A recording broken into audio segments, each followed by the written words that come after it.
Pinatuyong kahoy ba o kalawangingero? Matigas pero wala namang masangsang na amoy. Natunaw ka bang plastic? Mahulaan kaya ng ilang bagong tauhan ng lolong pangil ng Maynila ang mystery object na ito?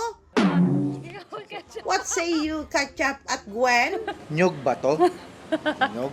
Hindi. Parang mabaho. Oo. Medyo...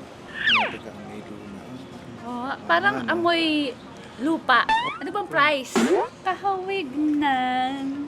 Ito mukhang iba eh. Tinitignan mo. Ano ba talaga? Pinatuyo na dinidisplay. Parang gano'n. Tsaka parang panutya. Balat ni Empoy. Hindi, bark ba to ng puno? Okay, Chap and Gwen, pati na rin ikaw self, listen well. Sa maniwala kayo sa hindi, ang mystery object na ito, pinatuyong balat ng baka na 10 taong ibinilad at naimbak. Oh, go on! Simpleng proseso lang naman daw ang pag-iimbak sa balat ng baka. Lilinisin at huhugasang mabuti sa kaasinan para di tuluyang mabulok. Kailangan ibilad at patuyuin mabuti. Oo nga! Madali lang pala. I wonder, paano nga ba nagsimula ang proseso ng pagbibilad ni Juan?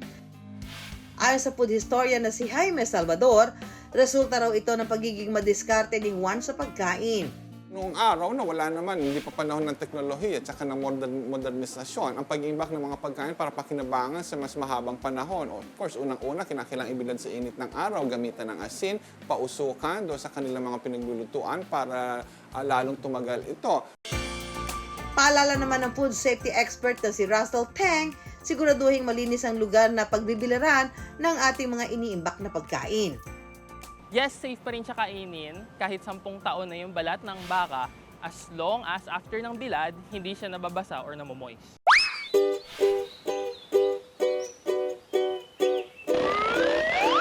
Sa pandansa antike, tila napamanahan daw ng mamahaling gamit ang content creator na si Jonathan. At dito naman sa kabilang side, mga kapulutan. Ang pangunahing sangkap kasi ng iluluto niyang ulam ngayong araw, pinatuyong balat ng baka na 1 dekada na ang tanda. Talaga ba, Jonathan? Pwede pa yang kainin? Hindi ba pang swelas na yun ang sapatos?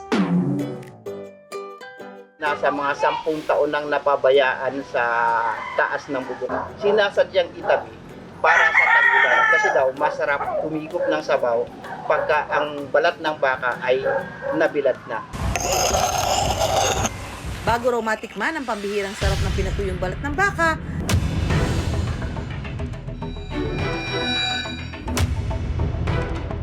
kailangan muna raw dumaan sa matinding bakbakan. Ay, ready na pala yung pulutan natin. Ayos na wala, maganda na.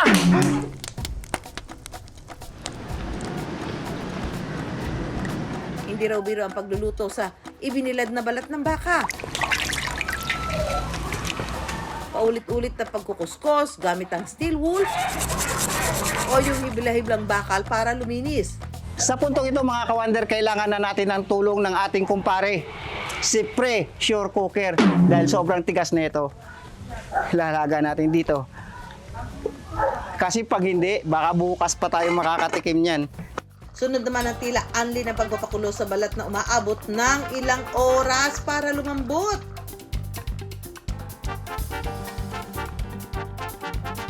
Kapag malambot na ang balat ng baka, pwede nang hiwa-hiwain at lutuin sa putaheng kinatatakaman.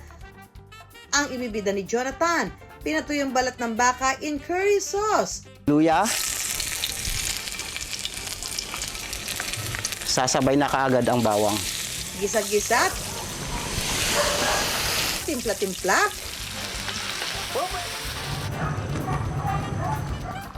At matapos ang ilang oras ng pagpapakulo at 10 taong pagbibilad at pag-iimbak,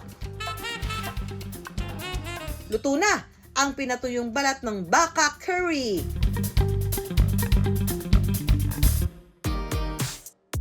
Dahil taon ng binilang bago na iluto, kumusta naman kaya ang lasa?